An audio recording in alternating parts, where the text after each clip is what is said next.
प्यारे भक्त प्रेमियों, आराध्य जीवन सत्संग में आपका हृदय से स्वागत है। मित्रों, महात्मा कबीर जीवंत विचारधारा है। उनके भौतिक शरीर का दर्शन हो या न हो, लेकिन उनकी वाणियों पर अगर ध्यान दें तो लगता है जैसे जन्मों जन्मों के दुख में फंसे सांसारिक लोगों को वो आकर साक्षात कहते हों कि हे प्यारे चैतन्य जीव, जिस मानव रूपी देह में अभी आप हो, इससे बड़ा सौभाग्य फिर कभी नहीं मिलेगा।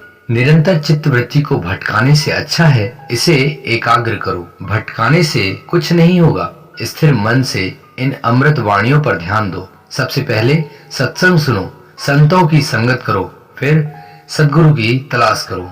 वाणी वचन और रहनी गहनी से सद्गुरु का दर्शन होना संभव है। आप सद्गुरु की वाणी पर ध्यान दो, क्योंकि शब्दों में ही सद्गुरु समाये हुए हैं। मित्रों, शब्दों का ज्ञान संतों की वाणी वचन से ही होता है और इसका सार ज्ञान सद्गुरु के द्वारा होता है। कई भक्त प्रेमियों का प्रश्न होता है कि सद्गुरु की तलाश कैसे करें या सद्गुरु कैसे मिलेंगे। तो प्रेमी मित्रों, महात्मा कबीर की सुंदर वाणी है, कुंजीता भंडार की सतगुरु के है हाथ, भक्ति बिना नहीं मिल सके इत उत्पट के माथ। मतलब है आत्मदर्शन ही सबसे बड़ा धन है और इसका ज्ञान सद्गुरु के माध्यम से ही होगा।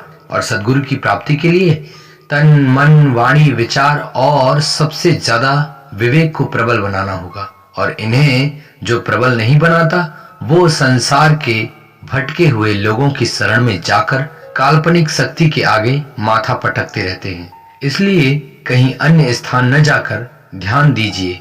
विवेक बुद्धि से बड़ा कोई गुरु नहीं है। जैसे शिक्षक पढ़ाते हैं 2 और 2 4 होता है, और यदि हम इस पर ध्यान से विवेक दें तो हाँ, होता है, बिल्कुल होता है। ये गुरु का ज्ञान और हमारे विवेक की खोज है। किंतु वही शिक्षक कहे कि 2 और 1 4 होता है तो क्या हमें मान लेना चाहिए? मानना और न मानना गुरु की भक्ति और विश्वास पर ही निर्भर नहीं करता, ये हमारे प्रबल विवेक पर भी निर्भर करता है। सच्चे संतों का कहना है कि गुरु की वाणी पर विचार करो, पहले ही विश्वास मत करो। जैसे गुरु कहें कि भोजन में नमक डालना चाहिए ताकि स्वाद बन जाए। अब इसका विवेक तो खुद ही लगाना होगा ना। गुरु की बात तो सही है, किंतु नमक डालते समय ध्यान हमें देना होगा कितना डालना है। ये हमारे विवेक पर निर्भर करेगा। विवेक के तराजू से तोलकर सार असार ज्ञान को छानकर सार को विवेकता से ग्रहण करना है। प्यारे मित्रों, सार अर्थ यही है कि हमारे विवेक के बिना तत्व ज्ञान का मिलना असंभव है। कई भक्त प्रेमी कहते हैं कि वो संत तो ऐसे हैं, वो संत तो वैसे हैं, उसकी रहनी गहनी ठीक नहीं है, क्या करें? सद्गुरु एक बार में कहते हैं, आपकी गलती ये है कि आप गुरु किया है देह का, सतगुरु चिन्हा नाही, भव सागर के जाल में फिर गोता खाही।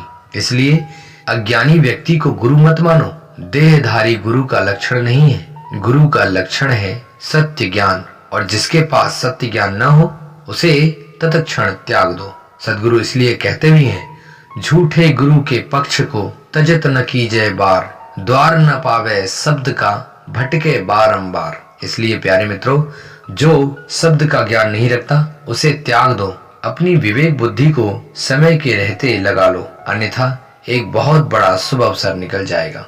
यदि झूठे गुरु से स्वार्थ बंधा है तो ध्यान रखना, गुरु की करनी चेला भरेगा, चेला की करनी ढेला, भाई उड़ जा हंस अकेला, साधु भाई उड़ जा हंस अकेला। इसका अर्थ ये है, झूठे ज्ञान के माध्यम से व्यापार चलाने वाले को जो जानबूझकर धन पद प्रतिष्ठा के लोभ में गुरु बनाता है, तो गुरु तो अपनी करनी भुगतेगा ही, उसके द्वारा दिए गए ज्ञान को चेला भी अपने जीवन में उतारेगा और अंत में चेला को सिर्फ पाप का ढेला ही मिलेगा।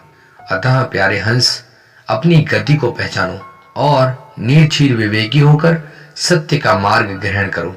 यही सार ज्ञान की शुरुआत है। अतः विवेक शक्ति को सत्य की शरण में रखो।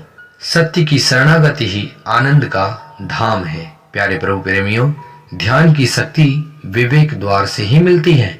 जो विवेक लगा लेता है उसे ध्यान रत्न का खजाना मिल जाता है, और जो विवेक नहीं लगाता आप संसार में देख ही रहे हैं। मित्रों, आज की अमृत वाणी से जीवन में क्या सुधार होता है ये हमारी विवेकता पर निर्भर करता है। प्यारे प्रभु प्रेमियों, आज की ये प्रेरणा आपको कैसी लगी, कृपया हमें कमेंट करके जरूर बताएं। ऐसे ही अमृत प्रेरणाओं को ग्रहण करने तथा ज्ञान शक्ति को जागृत करने के लिए अपने इस आराध्य जीवन सत्संग से जुड़े रहें। अपना कीमती समय देने के लिए आपका बहुत बहुत धन्यवाद। मित्रों, मिलते हैं और भी प्रभावी शक्ति के साथ। तब तक के लिए हमें आज्ञा दें। अपने स्वास्थ्य का विशेष ख्याल रखें। इन्हीं शुभ मंगल कामनाओं के साथ नमस्कार, धन्यवाद, जय हिंद, वंदे मातरम।